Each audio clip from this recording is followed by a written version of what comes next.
Thank you so much for joining the Cybersecurity Career Tracks today. I have with me 3 experts who have made a name for themselves in the cybersecurity field. And before I introduce you to them, let me first read a disclaimer.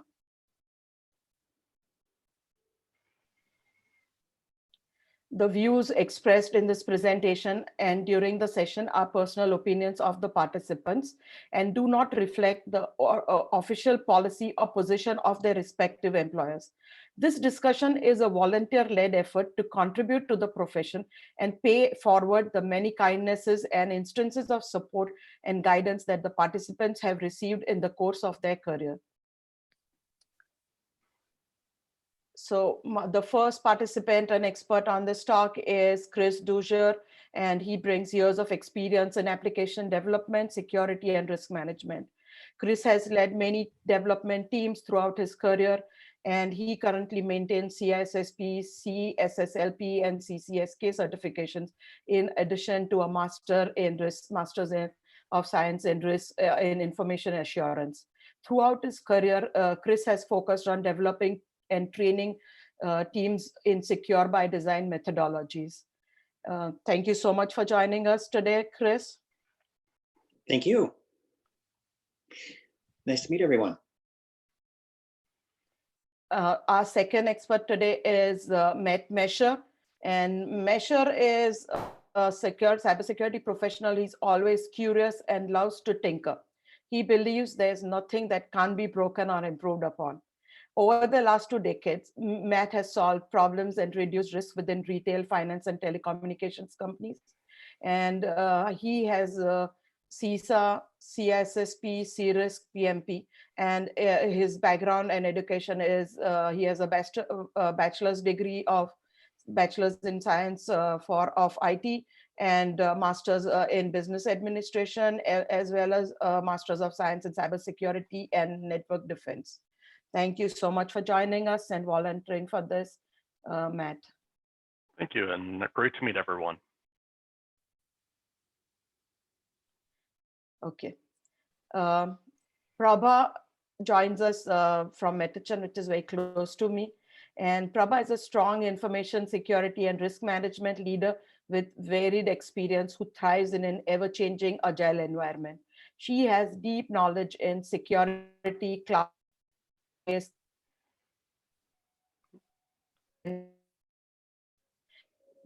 Prabha is a senior manager and manages the risk management and compliance team and is responsible for bringing transparency to existing information security risk while helping build a trust in the process.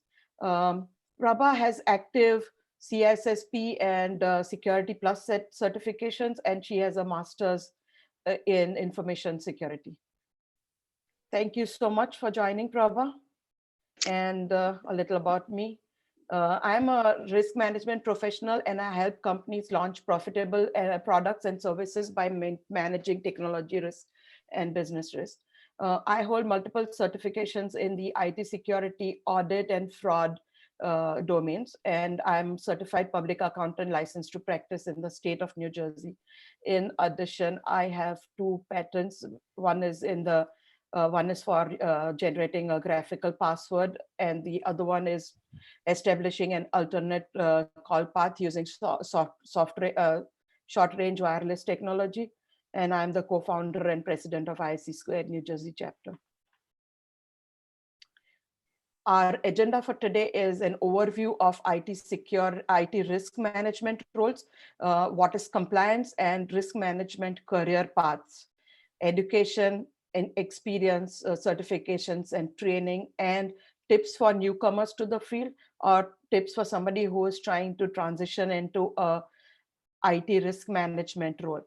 This is, I received a bunch of questions and emails from people, and this is not finance risk. So if you join this thinking that it has got to do with finance risk, and I know there are like various certifications, certified risk manager, etc.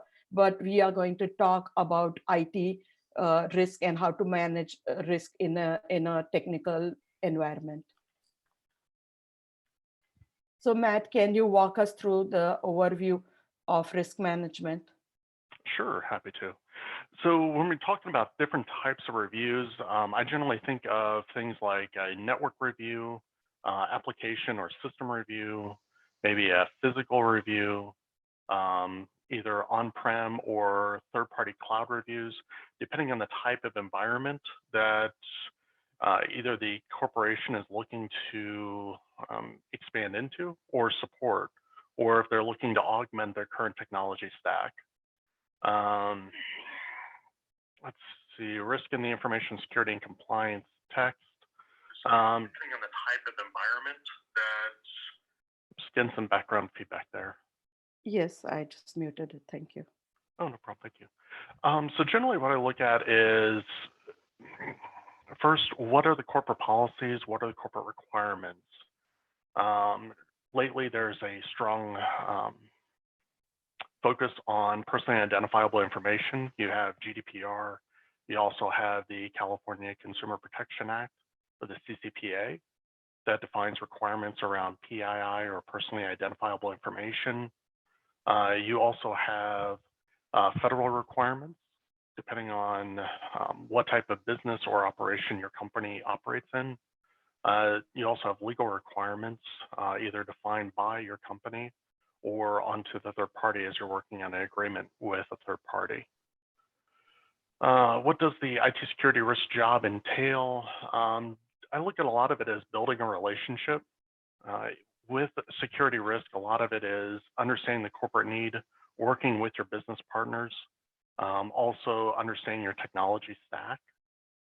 If you don't have a relationship with your business partners as well as the engineers and technicians that are building out the environment, it's going to make it very hard to understand and look at what are the different controls that are in place, what's missing, and how to improve upon those controls. So first and foremost, you got to build those relationships. You got to be able to communicate in both a technical as well as business acumen.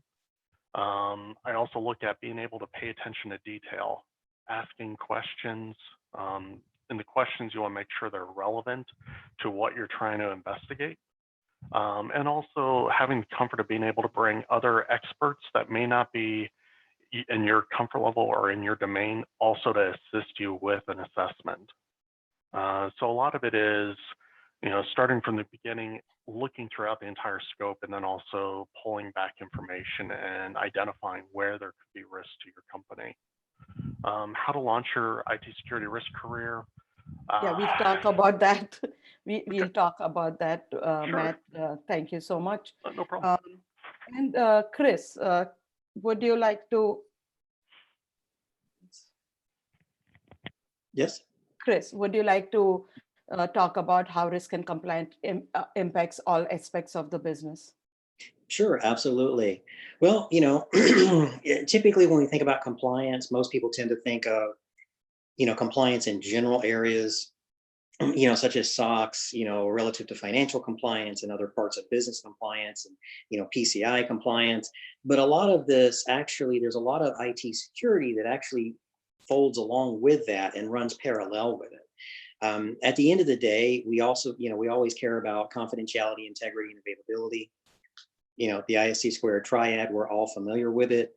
Those form the foundation of anything we do relative to risk and security. The corporation is looking to expand into or support. I think we've got a little bit of feedback or recording there. Yeah. Anyway, so to kind of carry over. So, first of all, as we talked about the CIA triad, compliance affects multiple levels of the business as well as multiple aspects. So it's not just finance, healthcare, regulatory, and privacy.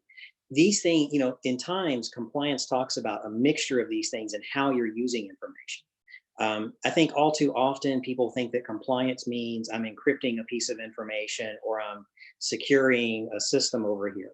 It's actually what you're doing there and the combination of what you're doing. Of course, people, processes, and technology make up these things. Operations, network, and data, let's talk about that for a second. The biggest thing when you look at risk and compliance, particularly when you're looking at security vulnerabilities, is to understand the overall impacts of a system on the business. If you really want a career in cybersecurity and cyber risk, you really want to understand your business, because that's actually going to allow you to accurately assess and rank your applications. If you don't know where your risk is, then you're not going to be able to prioritize correctly. You're not going to be able to focus on the correct areas, and you're going to miss, quite frankly, you're going to miss a lot of opportunities. So understanding how your operations works in relevant to your network, and how your data supports your applications running on your network, and how those affect your overall general operations is key. And that's a skill that typically you're going to get kind of more on the job.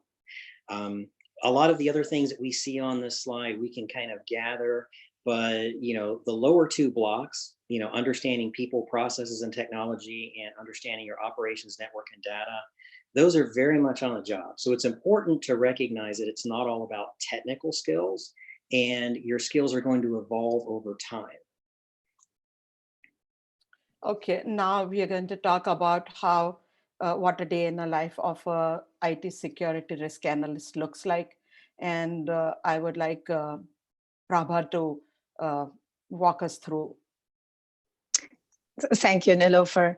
And thank you, Matt and Chris, to really painting that picture of what are the building blocks for a risk analyst. What do they need to have? They have to have relationships, and they have to have understanding of business needs.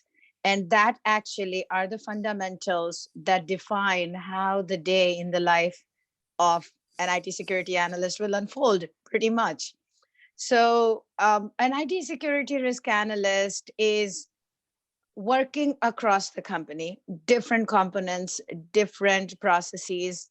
Of course, since we are talking about IT security risk, your focus is going to be technology components, which I simply break down into three components of data, applications, and environments. Those are like really broad IT landscape.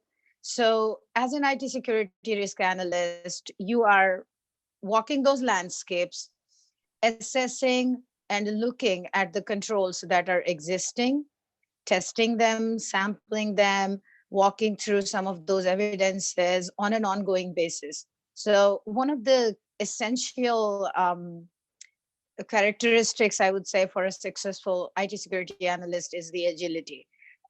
You are going to walk into an unknown every day, every moment, based on the need of the business, based on the change in the technology, based on the demands of your consumer or your business, whatever it might be. So making sure that you are always ready to listen more, to learn more about that unknown, and be agile, be flexible, and to quickly get on board with the new idea that business might have, and then see how the existing control might fit into it, how you can come up to a negotiation with making a more robust, more secure, and bringing risk to a level that is appetizing to the demands of your business, your company. So having that partnership across the company, having the knowledge of what the business needs are going to be really, really essential. And Chris just alluded to that.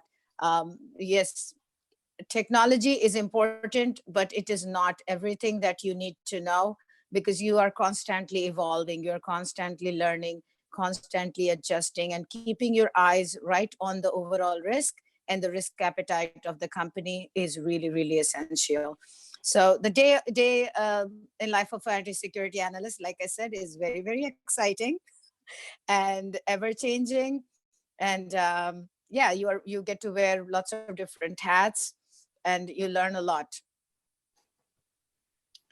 Thank you so much. And Matt and Chris, do you guys want to add anything to that?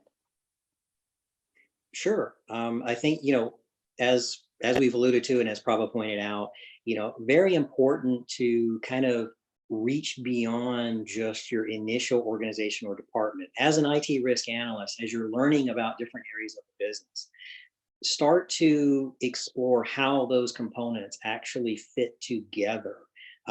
Be able not only to technically assess and rank, but also be able to talk to the business and explain to your business partners, this is why, you know, the risk level is this. This is why I'm looking at aspect A, B, and C.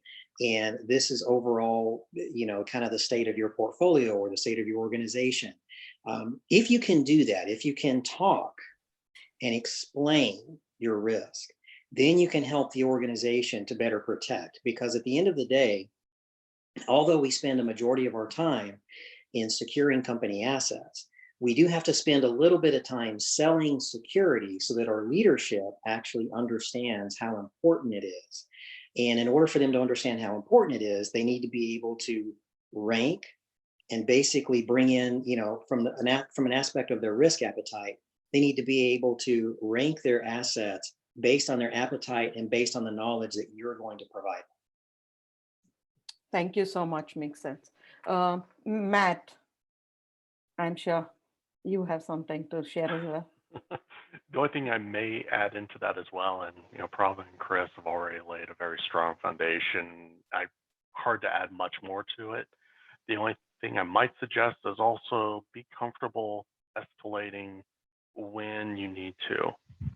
So you don't want to pick on the easiest things, but if there is something egregious that should be addressed and you need to escalate on it, you also have to be comfortable having those difficult conversations, and that takes time and practice. But that's another aspect of a risk as part of those conversations you'll have either with the business and or your internal teams as well. Sure. So now we are going to talk about how to launch a IT security risk career. And Matt and Prabha and Chris over here, you guys have got like masters in information assurance and masters in network defense as well as cybersecurity, etc. But how important is a degree in this career, and what is like the least minimum and what is nice to have? And does anybody who's starting out need to have like a master's before they can get their first IT security risk analyst job? I think having a technology degree definitely helps. It builds you the foundation because you are coming into an IT world. I think coming into the security risk world, that technical knowledge definitely helps. So a bachelor's degree, but I would not say that master's is necessary. It's something nice to have as you grow in your career, understanding bigger picture. I think it helps to have a master's degree later in your career. As far as certification is concerned, I think it builds a credibility for your own portfolio, for your own resume. And also, I mean, I think CISSP is a great certification to have, gives you a varied across domain knowledge, and also a deeper knowledge into certain areas of security. So definitely a nice to have. I wouldn't say it is needed for somebody starting right off, but I think some of the essential skills, which actually Matt just spoke to, are more critical, that are the ability to have those difficult conversations. And a lot of those things comes with more experience and also just your leadership style and your own ability to be able to go beyond boundaries, think out of the box, and able to put a piece of puzzle together. So first you need to learn how to break it and then how to bring it back together. Yes, and I think that is Matt's specialty. He likes to break things and then tries to improve them. So the only thing I might add is for someone that's brand new in the career, hasn't had any experience in technology, maybe look at taking a Security Plus or Network Plus, some of those initial certifications that are out there, getting their MCSE, start off with either, you know, Microsoft or Linux, or depending on your focus. You could even go the Cisco route and taking like your CCNA and getting your feet wet and your hands-on experience in some of those initial technology stacks that you can then build on as you get the time and experience to meeting the requirements for a CISSP. Because one of the things, if you've never taken if you haven't been in the technology stack before, CISSP is going to look for a number of years of experience in order to actually finalize and get your, complete the certification beyond just passing the test. So I would recommend also looking at those other aspects. Prabha hit the nail on the head. Master's is great to have as you progress in your career, but going originally and getting your bachelor's in a technology focus, I think definitely helps. Thank you, Matt. And Chris? Sure. Yeah, a couple of things I would add relative to experience. Understand that, as Matt just pointed out, you're going to need a certain amount of experience in order to gain certain certifications. In many occurrences, you need a certain amount of experience within a certain time frame. Many certifications want you to have, say, 2, 3, 4, 5 years of experience within an IT security or IT risk background, and they want you to have that relevant within the last, say, 2 to 3 years when you apply for the certification. So don't make the mistake like some people do of, I've got my bachelor's, now I'm going to run out and I'm going to go get these 3 certifications, and then I'm going to go and try to get a job. It's probably not going to work out that way. You're going to need some of the experience from the job in order to get the certifications. I'd also say, when you enter the job and you're getting your experience, be very open-minded. It's one thing to have the education. It's another thing to have the certification. It's also another thing to do a lot of this in real life. You're going to learn a lot of things on the job that are going to reinforce and enhance a lot of what you've learned. And it's also important to keep in mind that certain companies do modify some of their compliance programs and so forth relevant to their industry and their individual company. Now, with that being said, for certifications, the one thing I would add on there, a long time ago, I had someone tell me, and I think this was good advice, make sure you diversify. So for example, we've got listed right there a CISSP, a CISA, and a CRISC. That's a good mix. Try to, if you're going to go and get certifications, try to say get one. If you get a CISSP, for example, maybe then look at certifications in cloud, or maybe then look at something relevant specific to the CRSI, the CRISC. Don't go and just focus on 3 or 4 certifications in one particular area, because that may actually end up kind of limiting you from a career aspect. What's important, what's unique here and what's important is all 3 of these hold equal weight when you're trying to get a job and advance in your career. Perfect. And one thing that all 3 of you did not mention is all these cloud like AWS and those related certifications. And what do you think about the cloud stack, like the GCP, the AWS, as well as the Azure? So in the current technology landscape, cloud has become an essential component for keep the business going. So, I mean, for cost reduction, moving into SaaS solutions has been pretty much a strategic direction, and also infrastructure as a service. So knowledge of cloud environments has become a critical aspect of a risk analyst's day-to-day functioning. So looking into all those areas, and Niloufer, as you mentioned, I mean, in different areas, what certification, I think the question is, what certification do you recommend? You definitely need to have the knowledge, and across the board, I think I recommend vendor agnostic cloud environment knowledge. So I kind of go towards the CCSP certification being one of the recommended ones, but not to dilute the importance of AWS certifications or Azure or GCP either. In fact, I just learned yesterday that Google is offering Google Cloud certification and training units for free next 30 days. So people should take advantage of that right now. And even Oracle is doing the same thing. So go for it for the next 30 days. There are a bunch of questions which have come in. Is it okay if we like take care of them right now? Because we Yeah. got like Sure. about 16 people live on YouTube. So first question comes from Priyanka, and she says, how do you balance risk to company versus enabling the business to meet their goals? These goals could be gaining new customers, increasing revenue, or reducing costs. I'll take a stab at that one. That's a very fine balance. Obviously, you can't mitigate all risk, because if you do, it may prevent the company from accomplishing its expected direction or what it's trying to achieve. The thing is, you want to mitigate the most critical or the most the riskier parts of it. So for example, if we're looking at data privacy and the company wants to put consumer or personally identifiable information into a third-party stack without any encryption in place, that may be something where you'd want to advise, let's put in encryption or put in controls to protect that data. So it's a fine balance.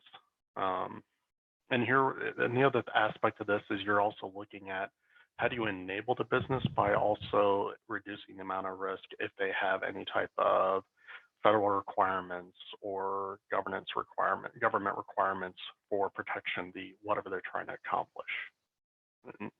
Okay, thank you. Makes sense. So basically what you're saying is that it's a fine line, and while you are going to be the enabler, right? That while keeping us safe, you're going to like increase revenue and help the business meet their goals, right? Does that make sense? Perfect. Second question is, again from Priyanka, can you come into this field with a degree in accounting and hands-on experience in information systems? I can take that. Absolutely.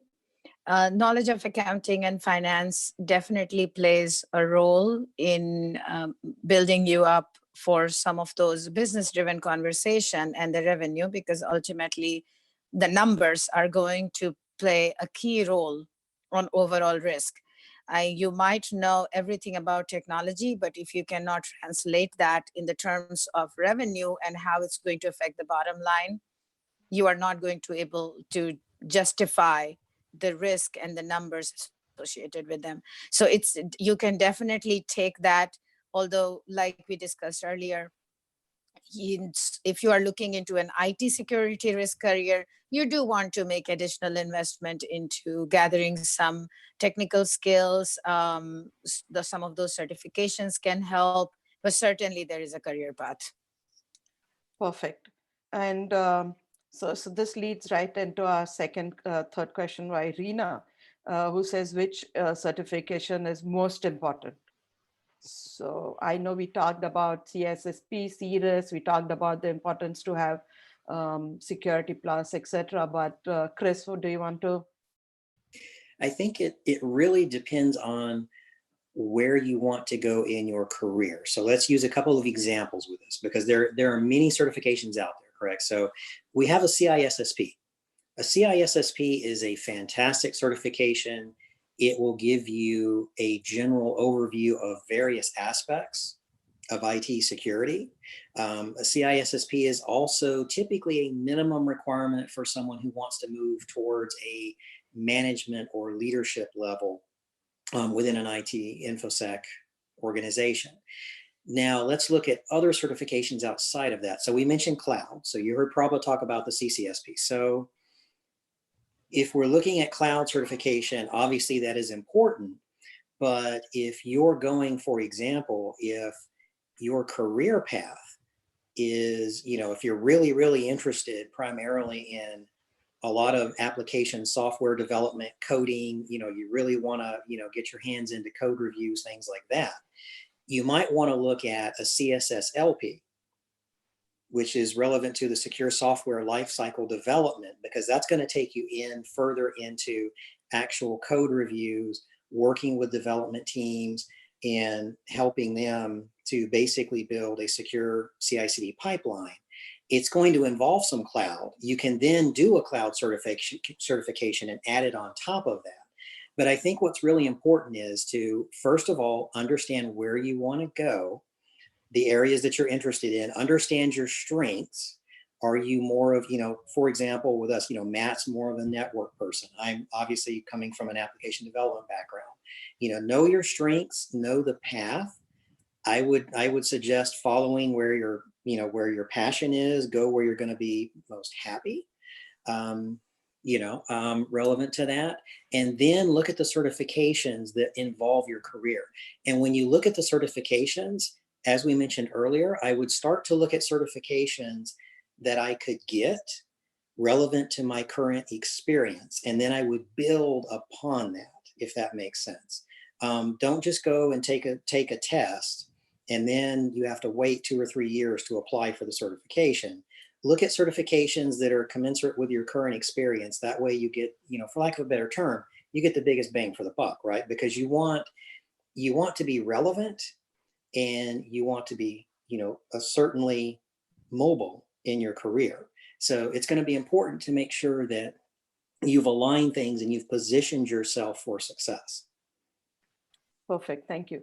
And so based on what all three of you have said, it is good to have something like, because this question I think is that what if somebody wants to get that one certification to maybe, start off in the career or maybe, like start off on their certification journey.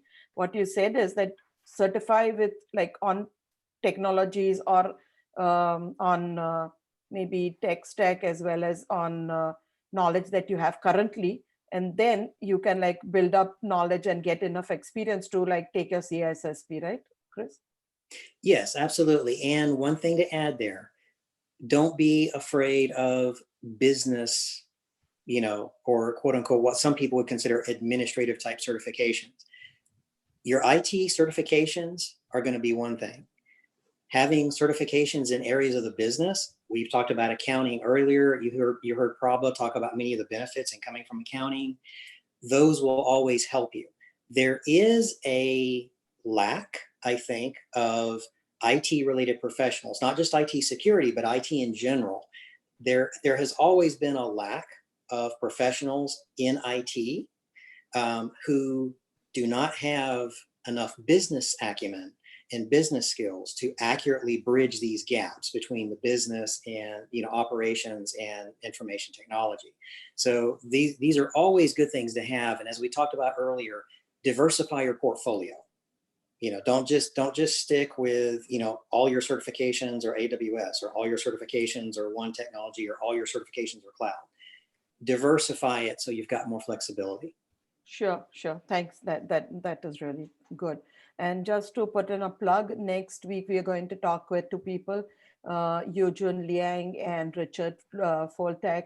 These guys have got a number of certifications, unbelievable. And one thing that you can learn from them is that how to prepare for certification in a focused way and how to pass that. Richard has probably passed like CSSP, like all the ISC squared as well as ISAGA certifications month after the other. So like for, I think probably 8-9 months, he took like one after the other. And it's going to be an interesting talk about certification. So, and now we have another question, which says, if one has a CISA, how much incremental benefit can you gain from a CISM, CISM? Who wants to take it?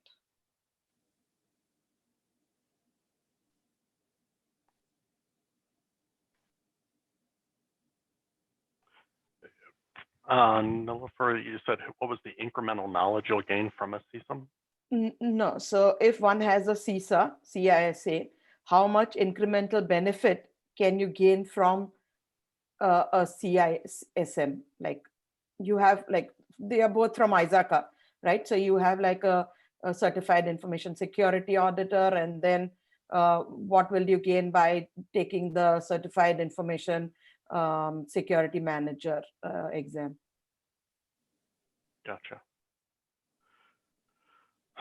I'll take a stab at that one. So it's two different focuses. So from a certified information security auditor, you're getting your framework and also your foundation for both what is needed from an auditor aspect. It touches a little bit on the IT side, so it's in depth, but it isn't as in depth as your CISSP in terms of the technology stack.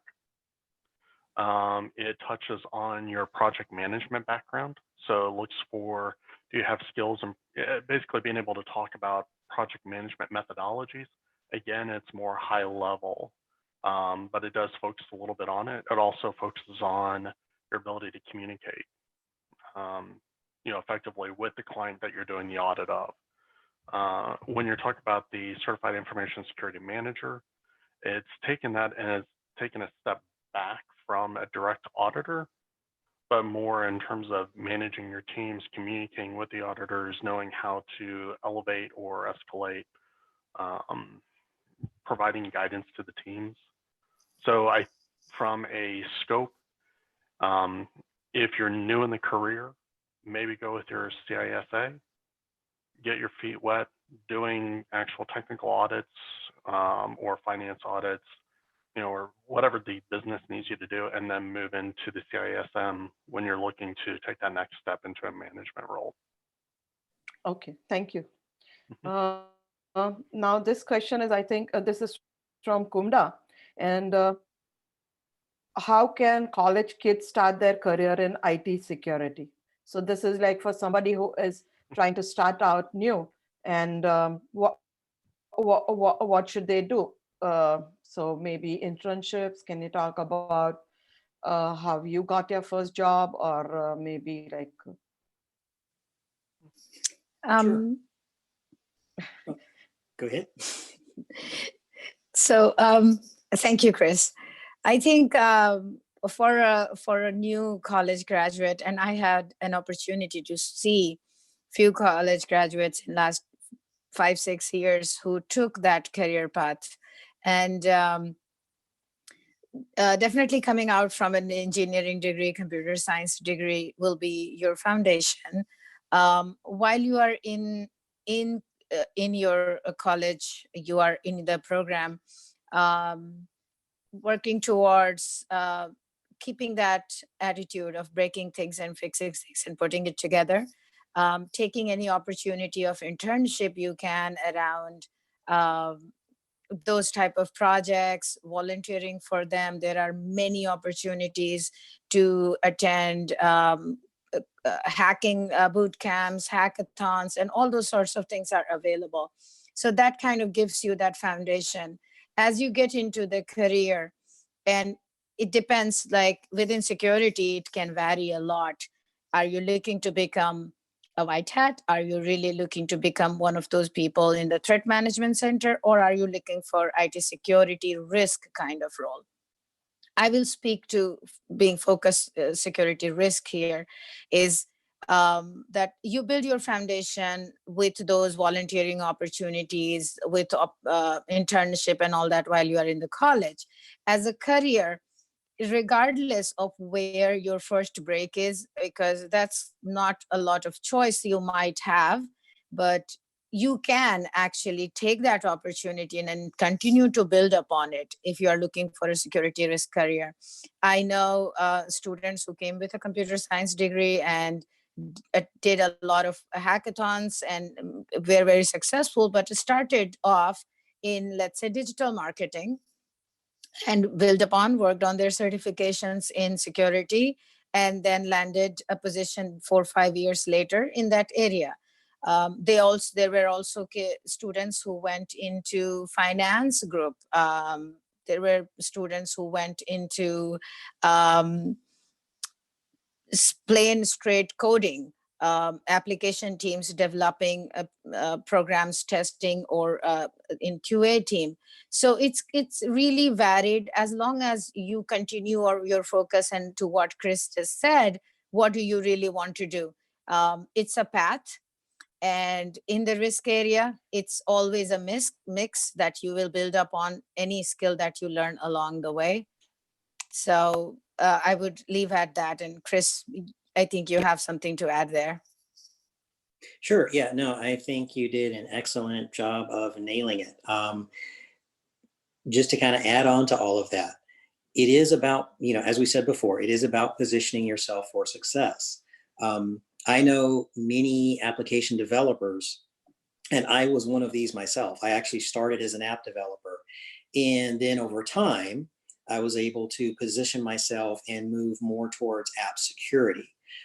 It's very important to look at your career, understand more about where you want to go. And I know this sounds, to a lot of people, this tends to sound cliche because you hear people talk about, 1, 3, and 5 year goals, or, short and long-term projections and so forth. But you really do want to do that from a career aspect, because this is an area and a profession where you're typically not going to make a jump from an entry level position and then jump 2 levels to management, for example, or move from one department to another and basically go from being a mid-level risk analyst to a director over a team. You're going to want to position yourself. You're going to want to update your certifications throughout your career. Understand that when you get a set of certifications, there may be changes in the industry, there may be knowledge changes, even things like the OWASP top 10, those actually change and are refreshed over time. So it's not just a matter of getting your CISSP or your CSSLP or your CISA and sitting back and going, okay, I'm done, I'm good for the next 5 or 10 years. This is a career where you are always learning. You always have to keep your education going, and always make yourself relevant and know the value that you bring to your business. Thank you. Thank you. That is very helpful. Another thing I would like to add is like internships. So college, when you're in college, try and like get as many as you can, which are going to be more relevant to your work. And like you said, right, passion, but the way I describe it is that something that you are good at and something that you like to do. Because when you merge those together, right, because you might be good at something, but if it stresses you out, you don't like to do it, then find that happy medium where you are good at something and then you like to do it, and try and find like a career in that area, which will be more helpful. We are having a lot of questions. I hope you, yeah, go ahead. One other thing I might add is, if you aren't in the profession and you want to move into that profession, you can always volunteer. So volunteer for your local conferences, volunteer for your local community organization. So it could be, pet rescues, dog rescues, churches, clubs or events. And that way it kind of gets your feet wet. It gets you some hands-on experience. It also allows you to network with those local organizations. And that networking, depending on, if you look at 6 degrees of separation, people know other people quite a bit. If you're doing a rock star job for supporting a local charitable organization, they might recommend you over to their buddy that works at a major bank, major insurance company, major, telecommunications firm. So it's a path into it, especially if you don't have that experience and if you have that drive and interest. Anyway. Perfect. Because that was another question. It says, how can you get experience via volunteering? And so you've already answered it, because you can read minds in addition to everything else that you do. Okay. And now there's another question from Sheikh, and he says, I'm having 5 years experience in testing with 3 years experience in cybersecurity. How can I transform into a career in IT security risk? So he has 3 years experience in cybersecurity. I think it was like some other area, and he wants to transition from there into a risk management or a IT security risk career. So I think part of that is networking. Update your LinkedIn profile is one thing. Leverage and utilize your network. So if you have a particular job or something that you have interest in, find out what those job requirements are before you apply for it. So if they have a requirement for a particular certification, and if you have the experience and the knowledge, proactively work on getting that certification. Understand what the business is trying to do or trying to accomplish, and then also reach out to a potential group or hiring manager if you know who they are, and see if you can talk with them about what the job entails. What are they looking for? What are the requirements? In those discussions, maybe talk about your passion and interest, so that they may not have a particular job for you specifically, but they may know someone who does. So it's going to have to, what I guess what I'm getting at here is you need to be able to take, if you have an interest in it, take your own time and spend some time investing in yourself, so that when you go to sell yourself to a potential employer, you already come with the skill set, or at least the underlying foundation that they can build on. Just to add on to that, and thank you, Matt. That was absolutely on like painting that big picture. It sounds like you already have few years in security. So I do not think skill-wise you are short of, and you are on that path to get into the risk area, for security risk area.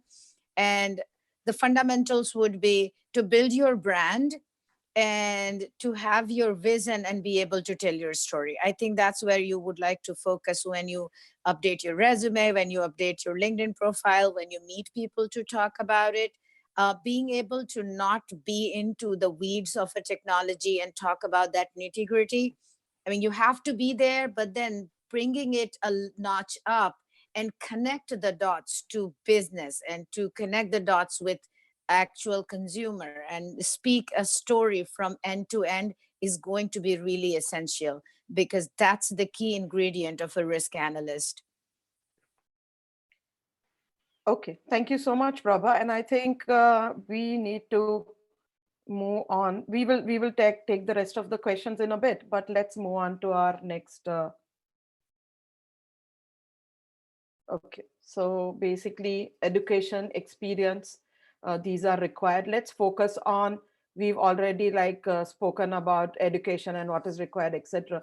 And Matt touched up a little bit on the experience and how to get that experience. And Chris and Prabha, do you want to add something to that?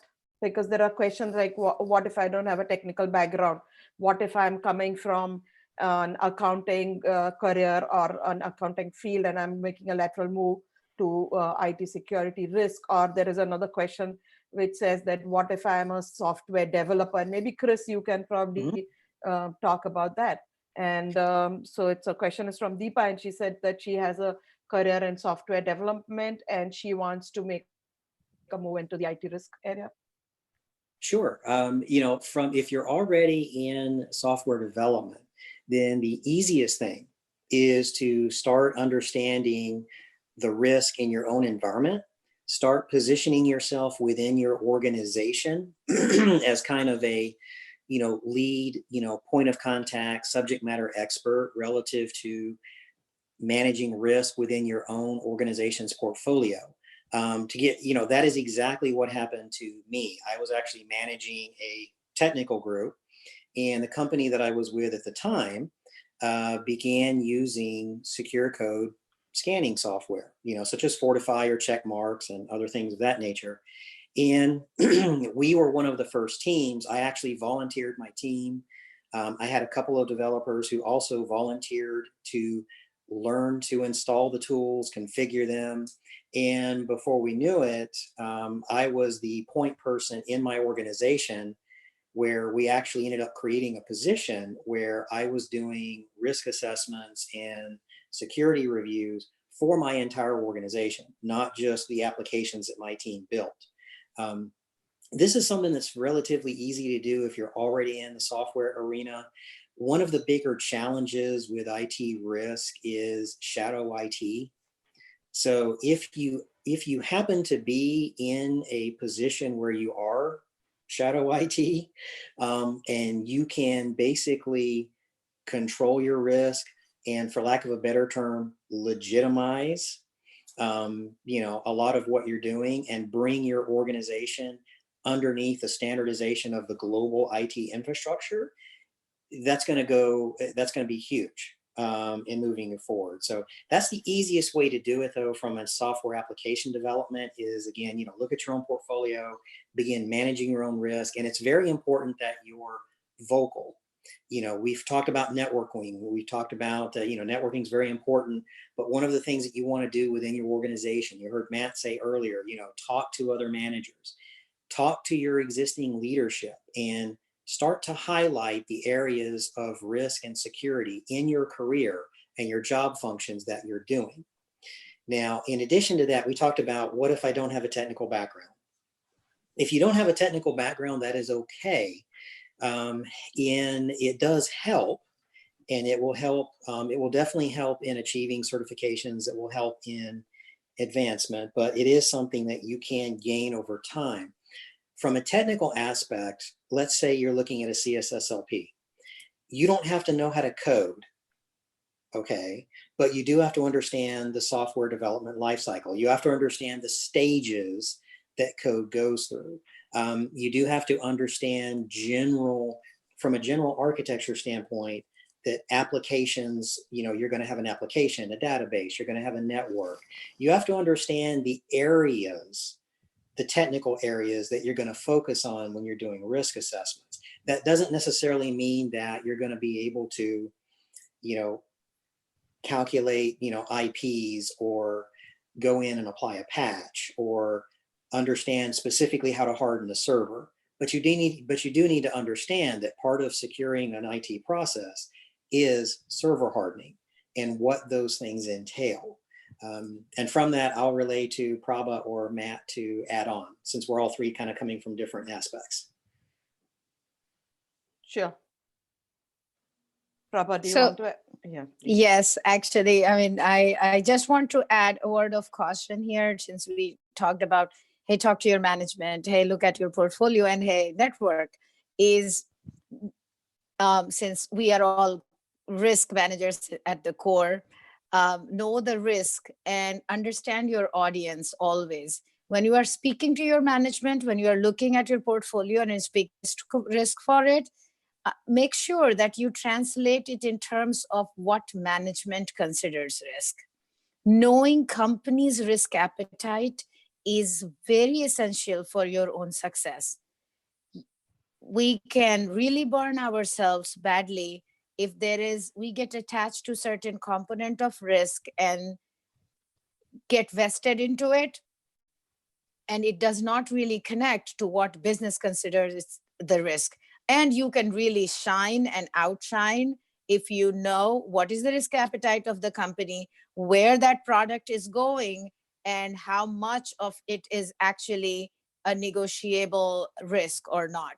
So be very, very diligent about what you identify as the risk, the percentage of it, and being able to speak in terms of what translates to your management, your business, that network. So knowing your audience is very essential.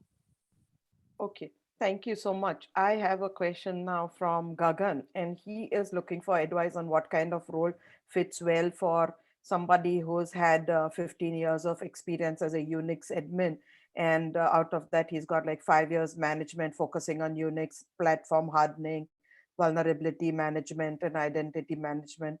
And he's looking to transition into a full-time role. So he's completed a Security Plus. So if you can probably shed some light on that.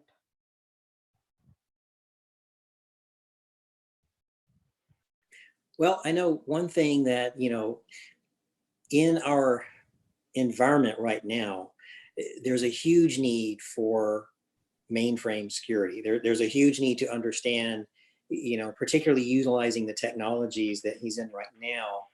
There's a big need to understand how to secure those technologies in relation to new and existing applications and components. There's also a huge opportunity to address technical debt in a lot of organizations where they've been on a platform, they're looking to move off of a mainframe platform onto more virtualized cloud-based platforms. So I think that's a lot of experience that could easily be highlighted for a lot of different organizations. Matt or Prabha, you want to add to that one? Because it sounds like he's already got a fair amount of experience. It sounds it's just a matter of getting his name out, networking, and seeing where opportunities are. I would agree with that. A lot of that, it sounds from, and that's a nice amount of experience, and that's great. Networking, building your LinkedIn profile, building your resume if your current employer doesn't have opportunities for you. Look at ways to augment your career by focusing on other employers that may have what or the changes that you're looking to make, or looking at within your current employer, how can you change where your current career is? So if there is opportunities, can you transition to those other opportunities within that company? Sure, thank you. And Gagan is an active member of our CISSP exam study group. So he is studying towards his CISSP exam as well. Awesome. So I think that would be useful. And now we come, there are questions, but okay, I think we'll take the next one. Certifications, I think we've covered this in depth. Do you guys want to add anything? Because we went through this, like 3 slides back, and we have been talking throughout, but Matt, what do you want to add to this? I might suggest Network Plus. Perfect, okay, Network Plus. Security Plus, or like maybe even the basic, right? It's called. Well, there's Security Plus there, so I was thinking add in the other Network Plus as one of the other ones to add in.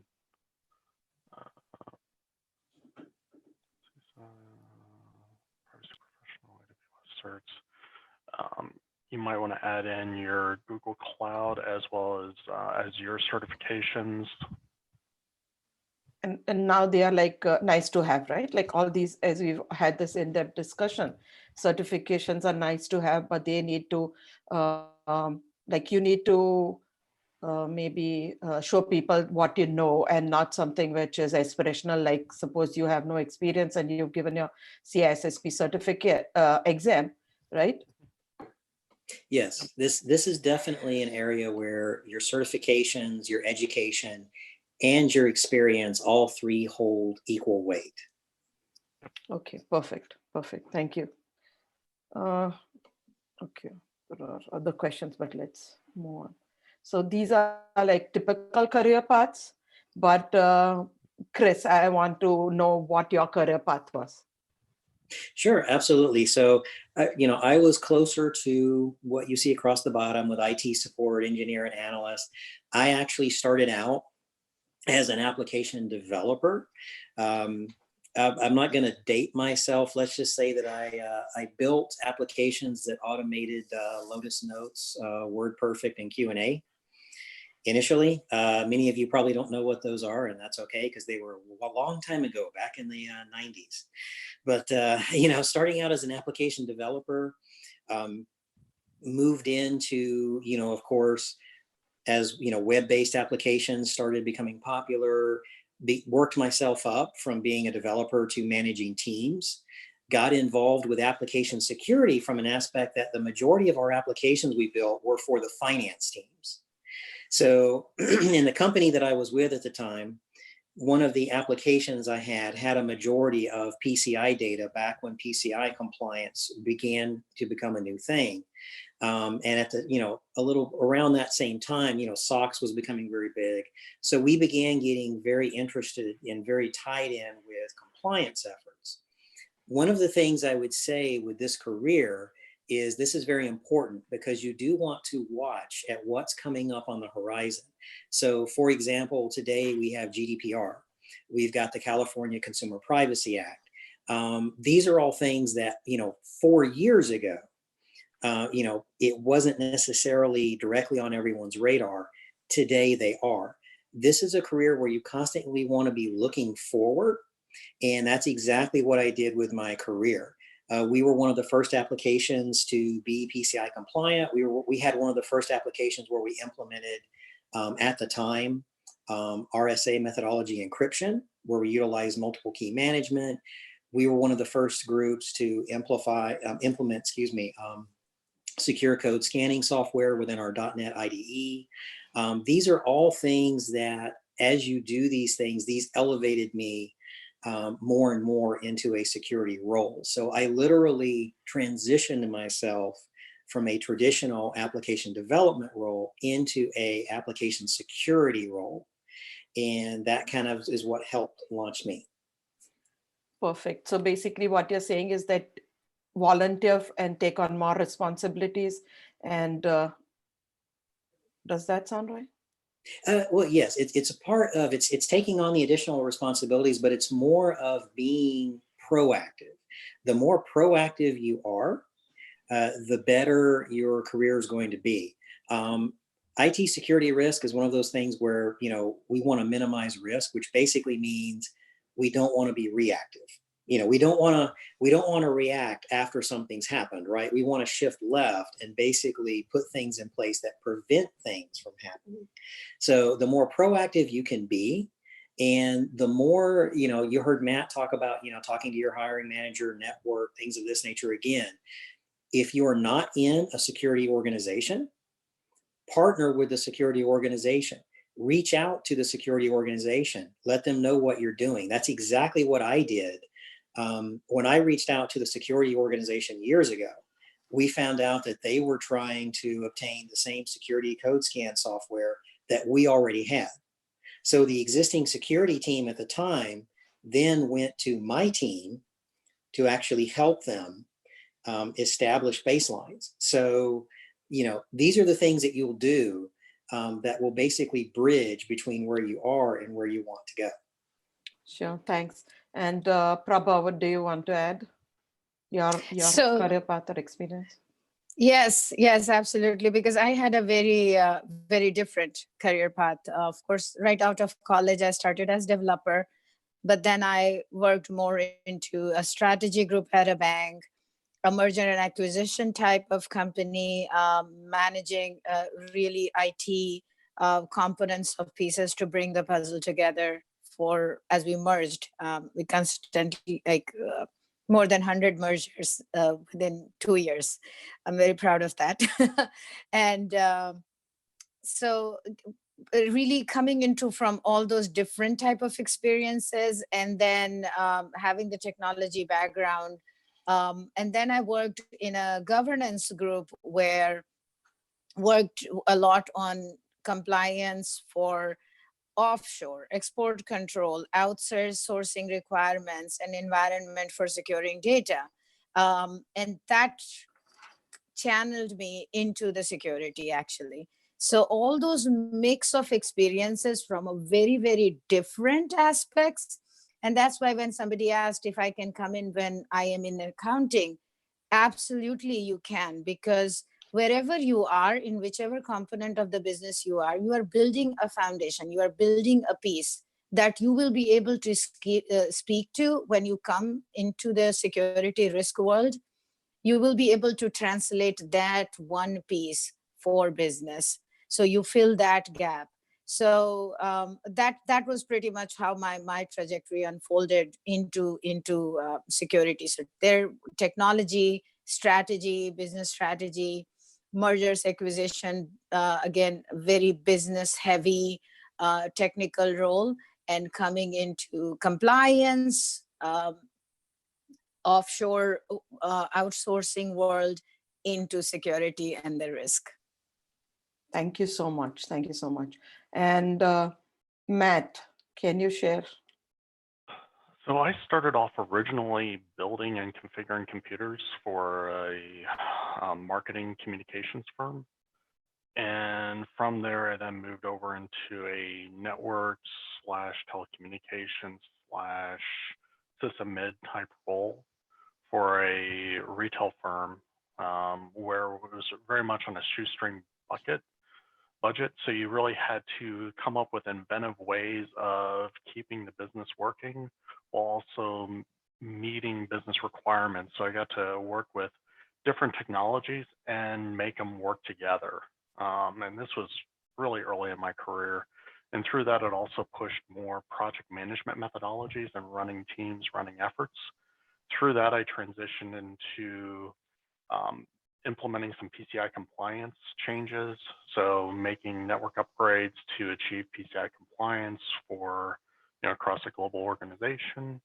Then moved into more of a financial role. So I was doing, I was looking at requirements and ensuring that things were billing together correctly and ensuring that products are being released with the right configurations were being released as they were intended to be released. So there wasn't anything broken going out for release. It wasn't billing inappropriately. It was configured to work as expected, doing some mobile device testing. And then from there, transition into a cybersecurity role. So it's I guess from my background, I have a really diverse background between finance, between project management, between technical, so on the network engineering, sysadmin side, and it's a mishmash of all those different skill sets and backgrounds that allow me to analyze risk from both a business and technical acumen and be able to communicate between those different groups. Okay, thank you so much. And so all of you have come from different paths, and that is possible for other people who are aspiring to either move from IT and transition into a cybersecurity career, or they could come from any other field, right? And if they focus on whatever advice that we have had and whatever discussion we had today, they have a very possibility of having a very successful career in IT security risk. This is our last part where we talk about attributes of a successful IT security analyst. There is a question from GI. It is very tactical. So, and I'm just going to rephrase it. His question is common interview questions, right? But now my thing is we will cover it in this slide, because this is exactly what it is, right? What are you looking for? What is attributes? So it's more strategic, where it's going to cover everything which somebody would look at in a successful, for somebody to succeed in an IT security risk analyst career. And there's another question about what is the job market look like. So maybe we can start with you, Matt. And what do you think? What are good attributes to have? For the job market, I think there's a very strong demand in this job market. In terms of things that make it for a good security risk analyst, intellectually curious, being able to ask the question, being able to dig into different technology stacks. You don't have to know something to the depths of down to the most intimate detail, but being able to learn new technology at a moment's notice. So very agile in thought. Knowing the business, being able to communicate with the business, building those relationships helps quite a bit.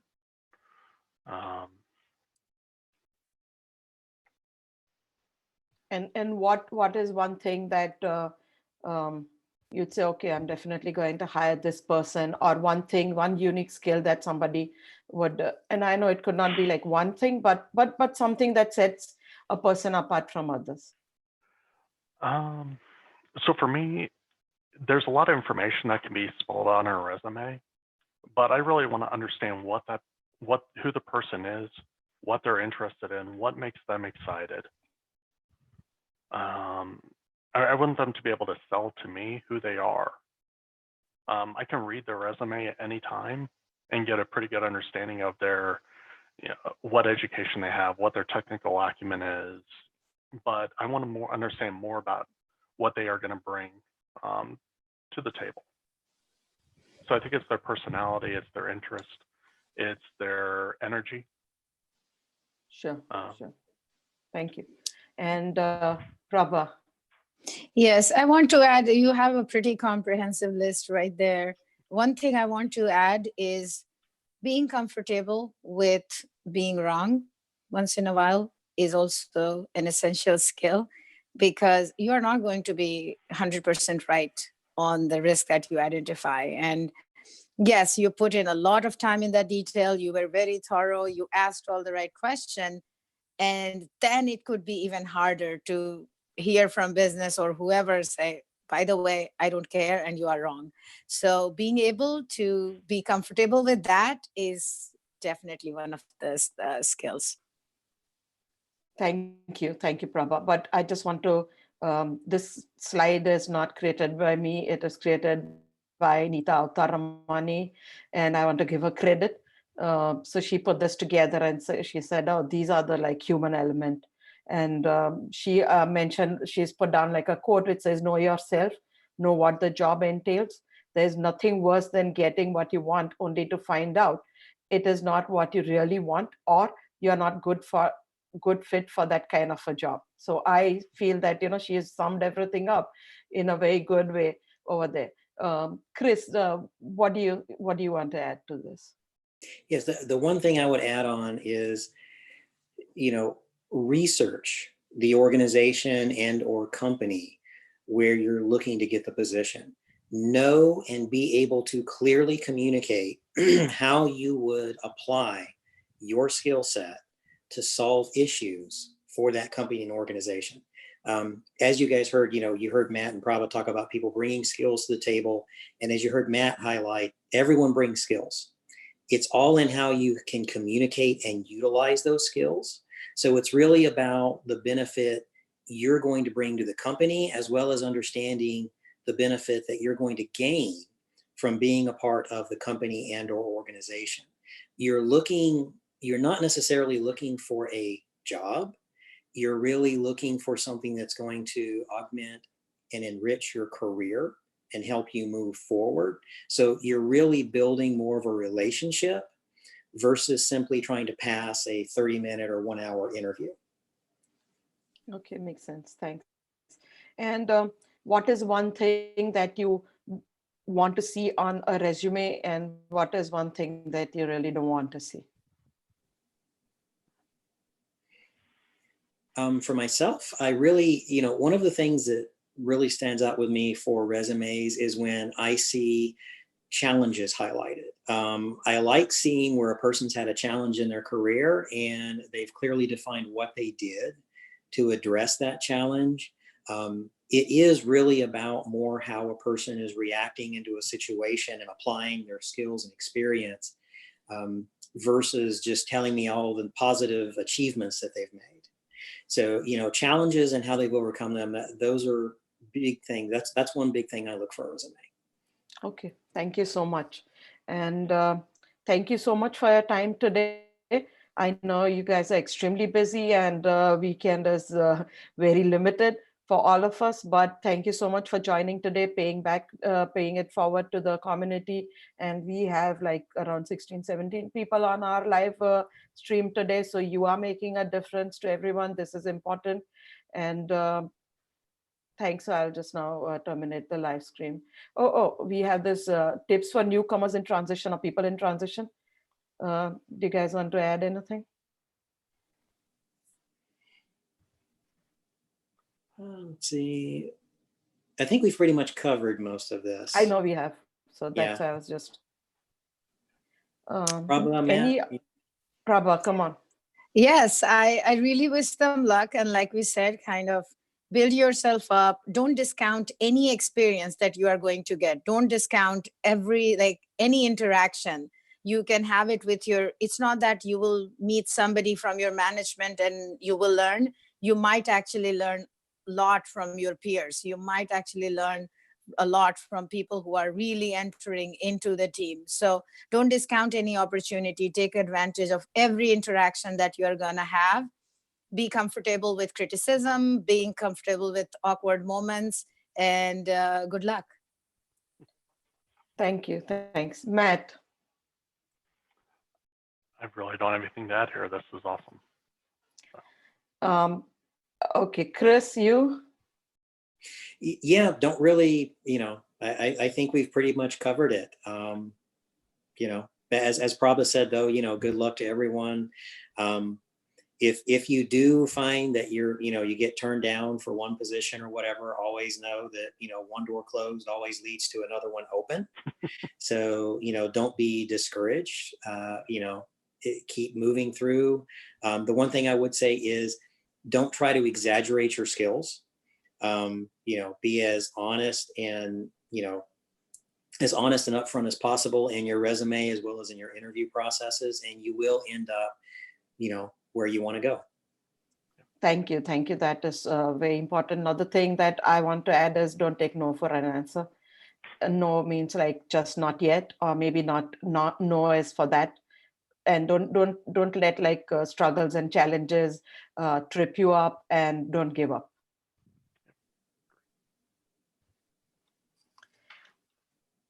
Okay. Thanks everybody. And Thank you. I will. Thank you. You're Thank you. welcome. You're welcome. I'll just terminate our live stream just now.